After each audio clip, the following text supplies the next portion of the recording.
டிஎம்கேவோட குத்துறீங்களா இந்த video comment of பண்ண மாட்டா ஃபுல்லா பாத்துட்டு வந்து கதறுங்களா. இப்போ இந்த ரெவென்யூ பண்றது, செந்தில் பாலாஜி பண்ணது, இது எல்லாமே எந்த ஆட்சியில இந்த மாதிரியான பயங்கரமான மக்களுக்கு எதிரான ஒரு விஷயம் ஊழல் நடக்கிறது எந்த ஆட்சியில அதிகமா ரெண்டத்துலயுமே நடக்குதுன்றதை விட ஊழலுக்கு விதை போட்டு அதை பாதுகாப்பா சயின்டிபிக்கா திருடுற ஒரு டெக்னாலஜி வந்து யார்கிட்ட இருக்குன்னா அதையும் எல்லாருக்கும் தெரியும். இதுல நான் சொல்றது என்ன மட்டும் பயப்படணும், திமுக தான். ஏன்னா சர்க்காரியாக்கே அவ்வளவு அல்வா கொடுத்தவங்க திமுக. கம்யூனிஸ்டுகள் உட்பட ரொம்ப தலைக்குனிவான ஒரு விஷயம், கம்யூனிஸ்டுகள் உட்பட வந்து செந்தில் பாலாஜி அரெஸ்ட் பண்ணதுக்கு வந்துட்டு குரல் கொடுக்குறாங்க. இதுதான் கடைசி ஆட்சியா இருக்கும் திமுக.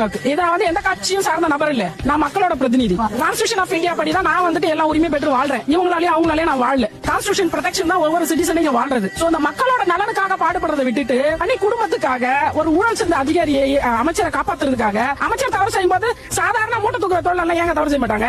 அதிகாரியை சரியாக வழிநடத்தாம போனது காரணம் கவர்மெண்ட் தானே. It is government failure. அதிகாரிகள் தான் தவறு செய்யறாங்கன்னு சொல்லிட்டு ரூலிங் கவர்மெண்ட் சொல்லுதுன்றீங்க. இப்ப ஃபார் எக்ஸாம்பிள் வந்துட்டு ஒரு பாட்டிலுக்கு 10 ரூபாய் வச்சு விக்கிறாங்க. அந்த 10 ரூபாய் யார் அதிகம் வச்சுட்டு ஒரு 10,000 சம்பளத்துக்கு வேலை செய்யற டாஸ்மாக் ஊழியர்களை போய் மிரட்டுறது யாரு?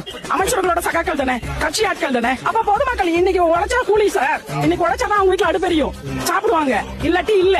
மாமன்னன் படத்தை பத்தி பேசுறாங்க, 1 கிலோ தக்காளி 160 ரூபாய் ஆனதை பத்தி பேசல.